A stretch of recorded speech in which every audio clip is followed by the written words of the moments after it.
రాధా ఛానల్లో శనగపప్పుతో గారెలు ఎలాగ చేసుకోవాలో చూద్దాం. ఓకేనా ఫ్రెండ్స్, ఇప్పుడు మనం ప్రిపరేషన్లోకి వెళ్ళిపోదాం.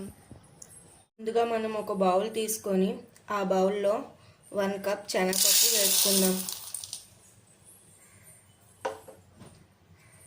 ఇలాగ వాటర్ వేసుకొని ఒక 6 అవర్స్ పాటు ఇలాగ మ్యారినేట్ చేద్దాం. ఈ వాటర్లో ఇది బాగా నానాలన్నమాట. ఒక 6 అవర్స్ ఇలాగ మూత పెట్టుకొని ఉందాం. అవర్స్ అయిపోయింది కదండి, ఇప్పుడు ఓపెన్ చేసి చూద్దాం. చూడండి, పప్పు ఇది బాగా నానిపోయింది. ఇప్పుడు ఈ వాటర్ అంతా మనం వంపేసుకుందాం.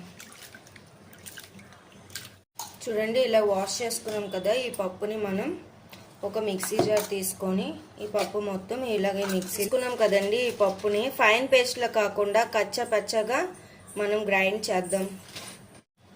ఇలాగా ఈ పేస్ట్ లాగా చేసుకోవాలి. ఎక్కువగా స్మూత్గా చేయకూడదు, కొంచెం రఫ్గానే ఉండాలి పిండి. ఇప్పుడు మనం సన్నంగా కట్ చేసుకున్న ఉల్లిపాయలు,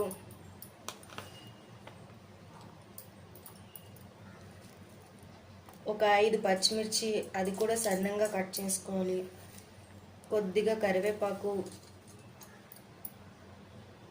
టేబుల్ స్పూన్ అల్లం వెల్లుల్లి paste, 1 tablespoon garam masala powder, 1 tablespoon ధనియా పౌడర్, కసూరి మేతి, అన్నీ బాగా మిక్స్ చేసుకోవాలి.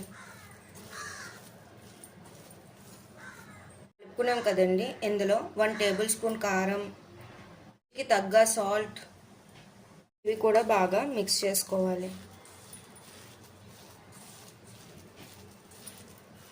ఇలాగా చపాతీ ముద్దలాగా కలుపుకోవాలి. ఇప్పుడు ఇలా హ్యాండ్స్కి ఆయిల్ అప్లై చేసుకొని చిన్న చిన్న ఉండల్లా తీసుకొని ఇలాగ బాల్స్లా చేసుకొని ఒక హ్యాండ్ మీద పెట్టి ఇలాగ అనాలి.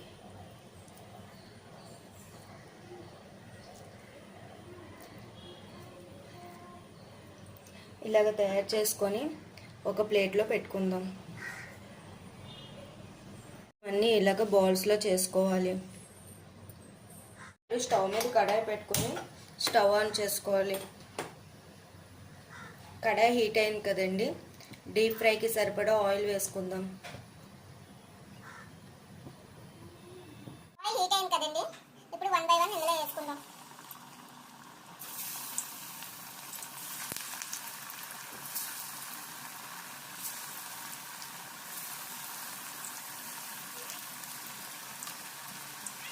లైట్ గోల్డెన్ బ్రౌన్ కలర్ వచ్చినంత వరకు వేయించుకోవాలి.